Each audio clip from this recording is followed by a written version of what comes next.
बच्चे कभी खुशी कभी गम की तरह पढ़ते। सुनो मेरी बात, अगर एज ए स्टूडेंट आपकी लाइफ में उतार चढ़ाव आएंगे, सबसे ज्यादा उतार चढ़ाव आते हैं। हर चौथे दिन ऐसा लगता है पता नहीं मेरा सिलेक्शन होगा या नहीं होगा, हर चौथे दिन। हम भी स्टूडेंट थे। जिन फुटप्रिंट्स पर आप चल रहे हो वो डायनासोर के नहीं, वो हमारे हैं। जिन फुटप्रिंट्स पर आप चल रहे हो वो हमारे ही बनाए गए हैं। क्योंकि अच्छा, हम जिन फुटप्रिंट पर चले वो हमारे सीनियर्स के या हमारे से पहले पढ़े लोगों के। तो बेटा सारे रूल्स रेगुलेशन सेम रहते हैं, सारे रूल्स रेगुलेशन सेम रहते हैं। जो आप फील कर रहे हो वो कभी एज ए स्टूडेंट हम भी फील करते थे। ठीक है, कि ऐसा लगता था मेहनत तो बहुत कर रहे, पता नहीं सिलेक्शन होगा या नहीं होगा, रिवीजन कैसे करें। At the end of the day सब सही हो जाता है। और इस बात पे डिपेंड करता है आप कितने मार्क्स लाओगे कि आपने रेगुलर स्टडी कितनी करी। सबसे समझदार बच्चा रेगुलर ढंग से पढ़ता है। जो सबसे समझदार बच्चा होता है उसकी रेगुलर स्टडी बहुत अच्छी चलती है। इसके अलावा वो ओवर थिंकिंग नहीं करता है। मैक्सिमम बच्चे ओवर थिंकिंग का शिकार है। एग्जाम की प्रिपरेशन करने वाला 90% बच्चा ओवर थिंकिंग का शिकार होता है। वो करता कम, सोचता ज्यादा है। एम आई राइट और नॉट? वो मेहनत तो कम करते हैं, सोचते बहुत ज्यादा है, और सोचने में वो अपने आप को नेगेटिव में डालते हैं। अच्छा, और पढ़ते वक्त बच्चा जानबूझ के अपने आप को नेगेटिव में ले जाता है कि फलाना ये ऐसा कैसे हो रहा है, मेरे से क्वेश्चन हो रहे तो इतने इजी कैसे है ना, टफ क्यों नहीं करवा रहे, है ना, टफ करवाएंगे तो मेरे से तो क्वेश्चन ही नहीं बन रहे, पता नहीं मेरा क्या होगा, पता नहीं मेरे को फिजिक्स समझ में नहीं आ रही, केमिस्ट्री समझ नहीं आ। तो बेटा आपको से क्वेश्चन नहीं हो तो आप तकलीफ में रहते हो जाए तो भी आप तकलीफ में रहते हो। This is the nature of student. ठीक है, क्लियर है?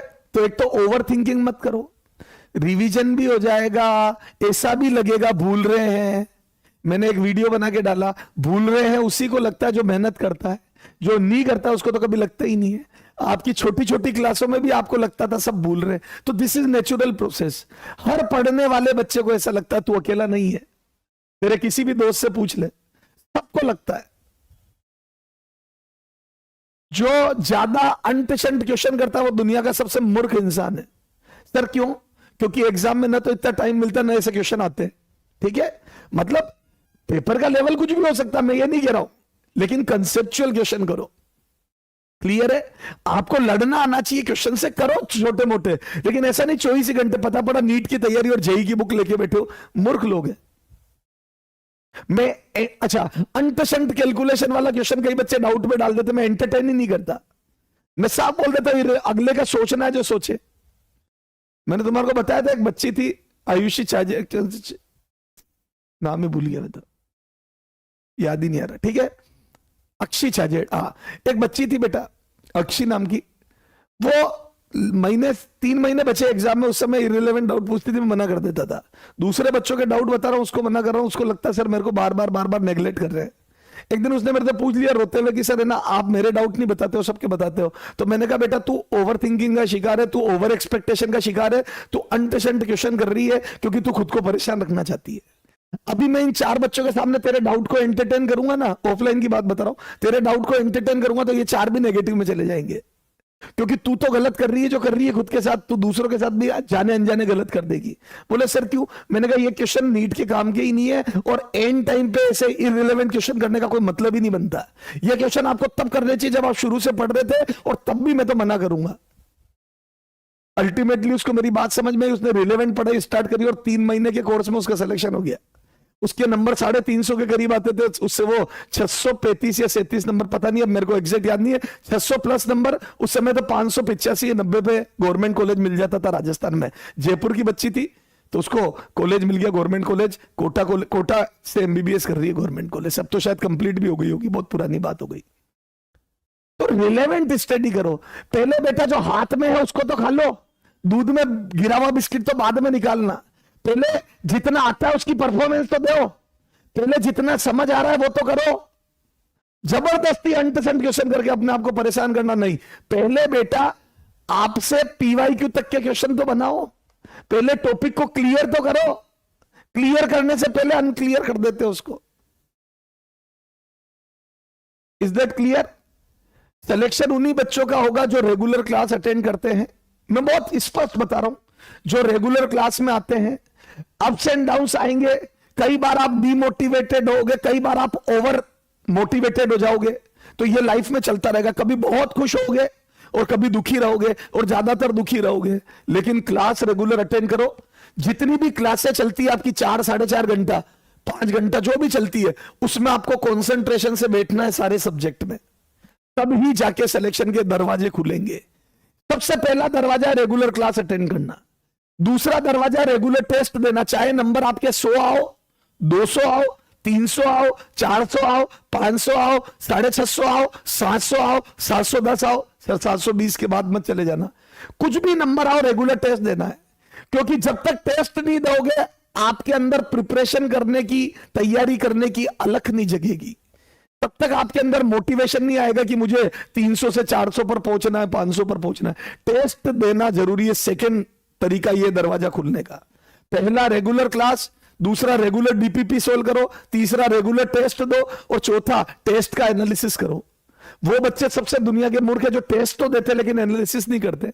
नंबर कटे तो क्यों कटे, कैसे नंबर बढ़ेंगे, क्या गलतियां करी, कौन से टॉपिक नहीं आते, किसको पढ़ने की जरूरत है, किसका बैकलॉग है, ये सारा एक आपका नक्शा बन जाता है जिससे आप आगे प्रिपेयर करते हो। ओके। कई गधों के मेरे पास मैसेज आते हैं कि सर रिवीजन के लिए कौन से लेक्चर देखें। दुनिया में उनसे मूर्ख इंसान कोई नहीं है जो रिवीजन के लिए भी लेक्चर देखते हैं।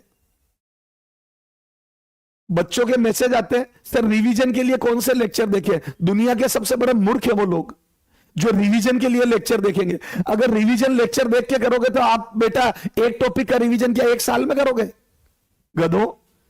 रिवीजन कभी भी लेक्चर देख के नहीं होता है।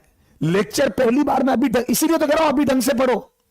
जितना अभी क्वेश्चन ज्यादा करोगे, अभी ढंग से पढ़ोगे, रिवीजन उतना आसान होगा। रिवीजन कितना आसान होगा यह डिपेंड करता है रेगुलर स्टडी कैसी करी।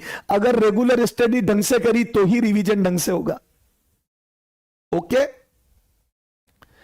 अगर रेगुलर स्टडी ढंग से करोगे तो ही रिवीजन कर पाओगे ढंग से। क्यों? क्योंकि सब आता होगा। क्लास नोट से क्वेश्चनों को पढ़ना है, मन में फील बनानी है कि मैंने ऐसे ऐसे क्लास में जवाब दिया था, इसमें यह कॉन्सेप्ट लगेगा, यह फॉर्मूला लगेगा, दमादम खत्म। ऐसे होता है रिवीजन। फिर इक्के दुक्के हाथ से करके देख लिए, मैटर क्लोज। रिवीजन को पुराना पढ़ा गया जो था उसी को शॉर्ट में करना होता है। रिवीजन में नए नए बखेड़े खड़े नहीं करने होते। तो रिवीजन को तरीके से करना होता है। अपने आप को मोटिवेटेड रखो। शायद मैंने आपको बताया था वो आईपीएस जो लड़कियां आईपीएस ऑफिसर बनी थी हमारे राजस्थान की, उसने रूम चेंज करा। तो पहले रूम पार्टनर नेगेटिव बात करने वाले थे, अगले 6-8 महीने उनको रूम पार्टनर पॉजिटिव बात करने वाले मिले और उससे उनका सिलेक्शन हो गया। एक रूम में बातें होती थी, इतने सारे बच्चे बैठते, 4-4 साल में सिलेक्शन होता, हमारा तो नहीं होगा। एक रूम में बातें होती थी, पहली बार सेलेक्ट लेके इतिहास रचना है, वो सेलेक्ट हो गया। तो बेटा पॉजिटिव थिंकिंग, समझ गए? हमेशा आसपास का माहौल पॉजिटिव थिंकिंग वाला रखो। अपनी लाइफ में नेगेटिव लोगों को एंटरटेन ही मत करो। जो आपके बारे में गलत बोलते, आपको डीमोटिवेट करते, उनको दूर रखो। दुनिया में इतना गम है, अपना गम सबसे कम। बेटा वैसे ही हम इतने परेशान हैं, और परेशान नहीं देने वाले लोगों को एंटरटेन मत करो। तो सर फिर आप हमारी नजरों से दूर हो जाओ। ए बेटा मैं परेशान नहीं कर रहा हूं, मैं हकीकत बोल रहा हूं। मैं आपको मिरर दिखा रहा हूं, आईना दिखा रहा हूं। बेटा एक तो कई बार दोस्त नेगेटिव में डालते, मैंने ये कर लिया, तेने कितना करा। याद है मैंने फलानी बुक कर ली, तेने क्या करा। मैंने फलाना वो कर लिया, तेने। मैं तो 2 टॉपिक सर से भी आगे चल रहा हूं, तू कहां तक चल रहा है, तेरे तो बैकलॉग है क्या। अरे यार ऐसे लोगों से एंटरटेन ही मत करो। मैं तो सच बता रहा हूं, एग्जाम से 4-5 महीने पहले मेरी मम्मी को मैंने साफ कह रखा था, किसी का फोन आ जाए तो बोल देना। जैसे क्या होता है बच्चे परेशान करते हैं, मैं तो यार कल रात को 2 बजे तक पढ़ा है ना, अभी यार मैं सोने जा रहा हूं। अरे यार ये बात फोन करके मुझे क्यों बता रहा है, ये बात फोन करके मुझे बताने का क्या मतलब है, मुझे परेशान करना है। तो कई दोस्त होते हैं, आदत होती है, कई लोगों की आदत होती है खुद का अच्छा करना और दूसरों का बेकार करना। खुद का अच्छा करो, बहुत अच्छी बात है, दूसरों को क्यों डिमोटिवेट करते हो। तो करते हैं कई लोग फोन, यार मैंने तो वो बुक कर ली यार, तू क्या कर रहा है बताना। अब ये अपन टेंशन में, अब तुम्हारे जैसे कई नालायक होते हैं जो टेंशन में चले जाते हैं कि फलाने ने ये कर लिया, हमारा क्या होगा।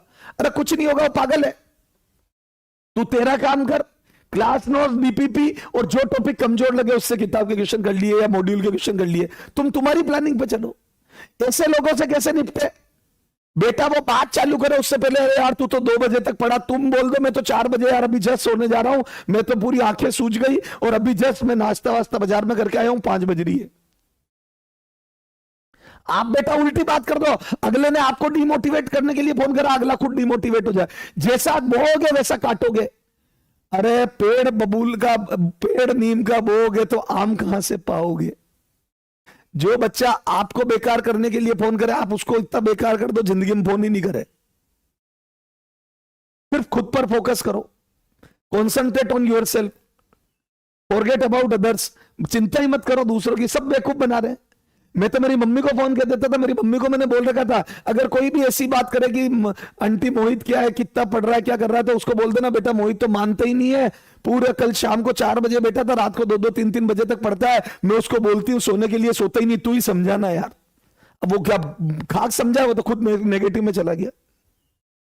अरे मैं तो बोल रखा था मेरा भाई, सब कोई फोन उठाए अगर कोई फालतू की बात करे पढ़ाई लिखाई की, तो उसको ये बोल देना शाम को 4-5 बजे बैठा था, अभी रात को 2-3 बज रही, तब तक पढ़ता रहता है, उसको बोलते सो जा, सोता नहीं है, तुम समझाओ ना, तुम उसके दोस्त हो।